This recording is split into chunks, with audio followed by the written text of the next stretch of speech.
বঙ্গবন্ধুর বাংলায় বঙ্গবন্ধুর বাংলায় বঙ্গবন্ধুর বাংলায়।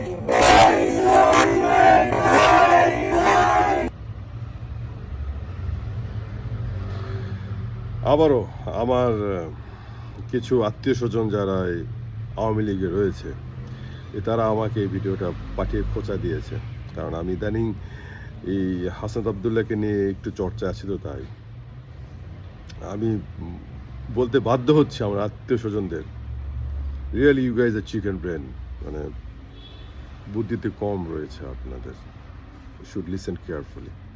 আপনাদের উচিত এটা একটু ভালো করে শোনা এবং ভালো করে শুনুন সে এখানে কি বলছে।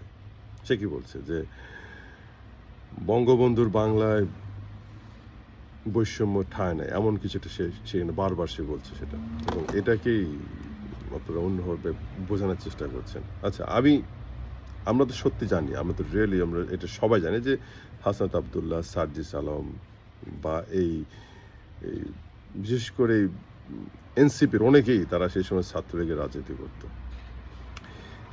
এইখানে সে যে স্বপ্নটা নিয়ে তার ভিতরে যেটা স্বপ্ন ছিল, একটা ছবি আঁকানো ছিল আওয়ামী লীগের রাজনীতি এমন হবে,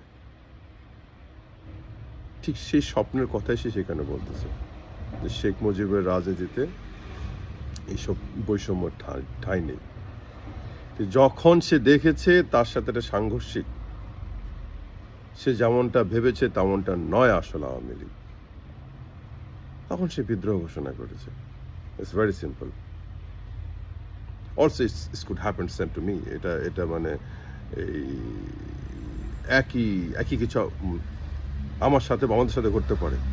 আমি জাতীয়তাবাদী দল করি, কার আদর্শে? শহীদ রাষ্ট্রপতি জিয়া রহমান আদর্শে, শুধু ওনার আদর্শই করি আমরা দল। আজকে আমি যদি দেখতে পাই যে ওনার আদর্শের সাথে বর্তমান বিএনপি আমাদের সাংঘর্ষিক, অলসো আই কুড রিভল্ট, আমি বিদ্রোহ করতে পারি।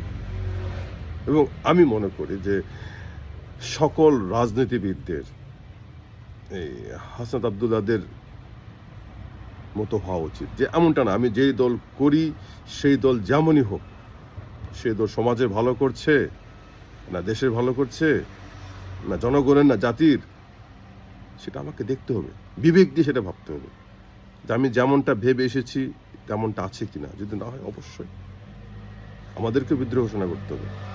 আমরা রাজনীতি করি দেশের জন্য, জনগণের জন্য। আমরা একটা স্টোরি আপনারা জানেন, একটা নাম শুনেছেন না, সিদ্ধার্থ যখন সে জঙ্গলে যায়, যখন সে বনবাসে যায়, দীর্ঘকাল জঙ্গলে থাকার পর যখন সে ফিরে আসে তখন তার নাম হয় গৌতম বুদ্ধা, তখন সে সিদ্ধার্থ থাকে না। এই হাসনাত আবদুল্লাহ বা এই সার্জিস আলম,